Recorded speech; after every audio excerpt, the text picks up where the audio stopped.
I'd like to thank the House for the opportunity to provide an update on matters relating to cervical check, and I do welcome the opportunity to speak about the progress that has been made to respond to the issues raised, whilst driving continued improvement in the service and to respond indeed to the questions that deputies may have. At the outset, I want to say crucially that the screening service has continued to focus on a continuation of a programme which, despite the failings which emerged, has reduced the burden of cervical check for women in Ireland. Cervical screening saves lives, and we must and we all will keep that to the forefront of our mind. Members will of course be very conscious of the impact of this disease and indeed the impact of non-disclosure on the 221 women and their families affected. Supporting these women and families has been a priority for me, and Government decided to ensure that a package of primary and social care supports would be made available to this group. The HSE now has an established and stable process in place to ensure that these supports are being provided. In December, the Government agreed to establish an independent statutory tribunal chaired by Miss Justice Mary Irvine to deal with the claims arising from cervical check. My department is working on drafting heads of a bill, and this is a Government priority and is therefore included in the spring legislative programme.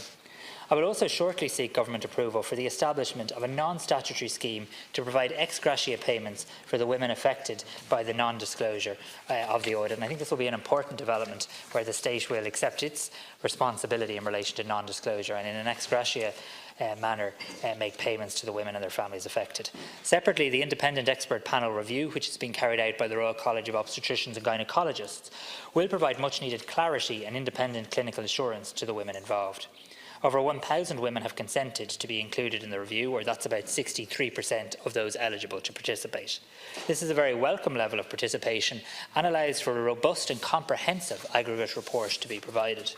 There will be an individual report for each woman, and I'm pleased to say, as I confirmed yesterday to the House, that the transfer of slides for the cytology phase of the review has now begun. When the issues first arose in relation to cervical check, the Government acted quickly and indeed worked with opposition to establish a scoping inquiry led by Dr Gabriel Scally, a renowned expert in public health. I must acknowledge that it was the input of Oireachtas members that helped form the scoping inquiry and the terms of reference on which it was established. With his report, Dr Scally brought much needed clarity to the cervical check issues and also to the limitations of both screening and audit. This clarity and understanding is crucial if we are to effectively address what went wrong. In September, when I brought the report to Government, I committed to returning within 3 months with an implementation plan for all of Dr Scally's recommendations. In December, following Government approval, and indeed Dr Scally considering and analysing the implementation plan, I published it with 126 actions for all 50 recommendations. These actions cut across a wide range of relevant areas across women's health, the issue of organisation and governance, laboratory services and procurement, open disclosure, cancer registration, other screening programmes and resolution. My department, the HSE and the National Cancer Registry of Ireland in particular, all have important work to do on implementing these actions. I'm very pleased to report that Dr Scally himself has reviewed the plan and commended the commitment it shows as well as the work done to date. This level of independent scrutiny provides very welcome assurance about the plan, which sets out an ambitious programme of work and a necessary one. In fact, Dr Scally said to me last week it's the first time ever he's been involved in doing a report into something that went wrong, where he was actually asked then to oversee the implementation. And I know he very much welcomes that involvement, and I very much am grateful for it. I intend to publish updates on progress in implementing these actions on a regular basis, and in fact implementation of many of these recommendations is well underway. The establishment of a new independent patient safety council is a key action in the Scally implementation plan. Its first priority will be to undertake a review of all open disclosure policies so that one approach is consistently applied across the whole health landscape and that we put in place an optimum environment for the operation of open disclosure. The proposed membership and terms of reference of the Independent Patient Safety Council are now being progressed as a matter of priority. It will include strong patient and public representation and also international patient safety expertise. In addition, there can be absolutely no ambiguity about informing patients of serious adverse events. That is why, in bringing forward the Patient Safety Bill, we are providing for mandatory open disclosure and mandatory reporting of serious incidences. This bill was approved by Government in July and in September underwent pre-legislative scrutiny at the Oireachtas Health Committee. It is currently undergoing drafting, and I want to be in a position to introduce it back into the Oireachtas as soon as possible. A further key priority is the establishment of a national screening committee this year, and my department is actively engaging with the UK National Screening Committee as part of informing the process to establish it. Dr Scally has also committed to providing a supplementary report into certain further aspects of the laboratories, such as procurement, quality and accreditation arrangements and governance structures. I expect to receive Dr Scally's further report in the coming weeks. It's my intention to give full and detailed consideration to any recommendations it provides. Members will recall that Dr Scally provided valuable assurance on the quality management processes in our existing labs, and the HSE negotiated tirelessly in complex circumstances to ensure the extension of our lab contracts to allow for continuation, which was absolutely crucial for Irish women. We couldn't have a situation where the screening programme would have stopped. In tandem, the HSE has been working to address the significant capacity issues that we have, following on from a much greater level of uptake of screening in 2018. This is an issue that will take time to resolve, and I've always been clear on that. It's not about additional resources. If that were the solution, we would not have a problem. There is a global challenge in relation to cytology capacity, which impedes the HSE's ability to easily source additional capacity. The key priority now is to address the backlog and stabilise the programme, and the HSE is developing a capacity plan which I hope to receive in the very near future. I want to take a moment to somewhat contradict assertions made in this House in recent weeks with regard to my decision to offer women the opportunity of a free repeat smear test where her GP felt it was appropriate. It is not the case that I was advised by officials against this decision, quite the contrary. I have set out the rationale and the context for this decision many times. Many thousands of women contacted the Cervical Check helpline. Requests for additional supports and reassurance were considered in this context, including the provision of an opportunity for a GP consultation for women who wish to discuss their request for a repeat smear. GPs also contacted me in relation to this, and the offer was welcomed at the time by deputies across the Oireachtas. A fee to provide this free repeat smear was agreed with the Irish Medical Organisation.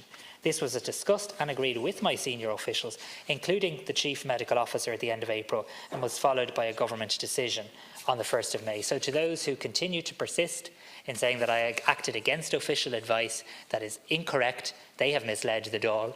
They have stated incorrect information on the record of the Dáil, and they need to stop doing that, because it's not helpful in terms of assuring women as to the decision-making process that we all took in good faith in this House. The level of uptake shows that many women were indeed seeking this reassurance. However, the backlog which has arisen is not solely due to the repeat smears, but also, and this is a welcome development, because of an increased uptake in the programme generally. I've acknowledged the difficulty of the backlog, of that there's no doubt, and the priority with which this is being treated many times, including in this House. It's also been asserted that I ended the provision of free repeat smear tests in December because of issues related to the expiry of tests. Like this was said on the record of this House. This is also untrue. I approved the cessation of the free out-of-cycle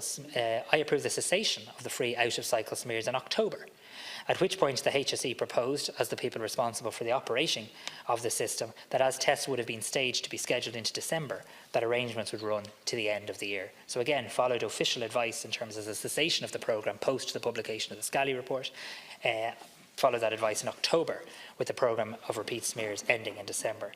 I want to clarify again that the backlog is a separate issue to the issue which has arisen with Quest and secondary HPV testing. It relates to cervical smear tests where secondary HPV testing is required and the time frame within which that secondary test should take place. Of the approximately 500,000 samples tested by Quest since 2015, the HSE has advised that some HPV tests have been performed outside the recommended 30-day timeframe in that laboratory. The HSE advises that, subject to final confirmation, approximately 4,600 women are now being called for a retest, and the vast majority of letters to these women have now issued, and indeed the Director General, the HSE, put information on the record of the Health Committee this morning in that regard. But the HSE has advised that clinical research shows that HPV tests remain effective even when they are performed outside the recommended timeframe, and that there is little risk of inaccuracy due to the issue that Quest have identified. Indeed, Dr. Peter McKenna said on the record many a time, and in the media many a time, that the clinical risk was exceedingly low. These retests will now be processed by the laboratory as a priority. I want to conclude, Cahirlach, by saying that last week I had the honour and the privilege to spend much of the afternoon and evening with the wider 221 Plus patient advocate group. I was very glad to have an opportunity to meet them face to face and to listen to them. And I want to sincerely thank them for taking the time to attend in large numbers, for telling me their stories, their experiences, sharing information about their personal lives, so that they could be sure that I and my officials had the best possible understanding of the impact of this, both this awful disease and the issue of non-disclosure on their lives. This meeting and all of my interactions with affected women and families underline underline from me the need to keep the interest in the health of women of Ireland to the forefront of all our minds, and I know that's a goal we share. That is why my focus is and will remain firmly on supporting these women and families and on the continuation and improvement of the cervical screening programme. We can and must make it our aim to effectively eradicate this awful disease, and we can do it through the measures we're taking here and the measures we'll take together.